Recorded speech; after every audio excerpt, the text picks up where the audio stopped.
La classe. Et là, catamaran. Et là, il n'y a pas de 100 mètres.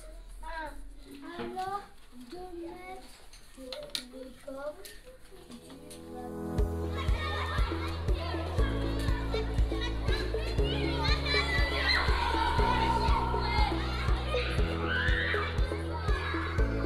Je m'appelle Nicolas Doussal, je suis enseignant en CP. Je m'appelle Frédéric Rasbon, je suis le directeur de l'école Suzanne Lacorte. Et Pierre-Marie Beguincher, enseignant en CP également. L'idée du projet Ridizi débute en mai 2020, après le grand confinement.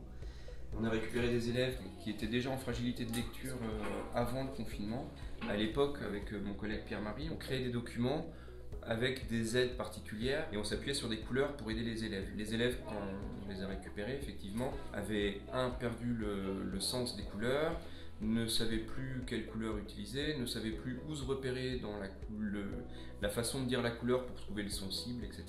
Donc c'était un peu compliqué. Donc on a revu notre façon de faire, peut aider encore plus l'élève si on met un petit dessin que si on utilise les couleurs. Et d'où les pictogrammes qui apparaissent dans notre projet. Le problème des couleurs, c'est que ça codait que les graphèmes complexes, donc le OU, le AU, le EAU, mais on ne pouvait pas coder avec une couleur les sons simples comme le B et le D. Les pictogrammes nous ont permis de coder tous les phonèmes et aussi nous permettent actuellement de coder tous les graphèmes.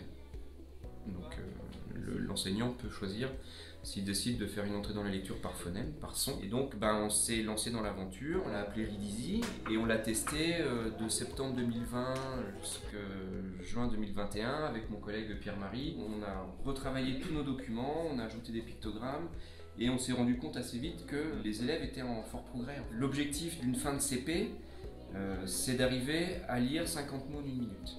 À la fin de cette première année, grâce au pictogramme, on s'est aperçu aussi qu'il y avait des élèves qui étaient arrivés à 100 minutes. On a validé notre idée de départ. Donc à partir de juin 2021 jusque l'année suivante, là on a commencé à monter le projet, mais informatiquement, pour les enseignants, pour qu'ils puissent bénéficier d'un traitement de texte qui leur permet d'ajouter toutes les aides qui sont disponibles dans le logiciel, hein, les arbres de syllabation, les lettres muettes, les sons mariés et puis les pictogrammes.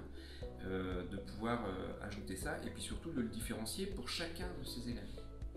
Et ça a été le grand projet informatique de l'année 2021 et en août 2022 on a pu sortir Ridizi. Avec pour objectif sur le logiciel d'avoir un double intérêt, de faciliter le travail de l'enseignant dans la préparation de la classe et de gagner en termes de rapidité, de préparation de documents, en termes d'efficacité d'apprentissage pour les élèves qui, eux, s'appuient sur les aides qui sont spécifiques à leurs besoins et qui leur permettent de progresser plus rapidement.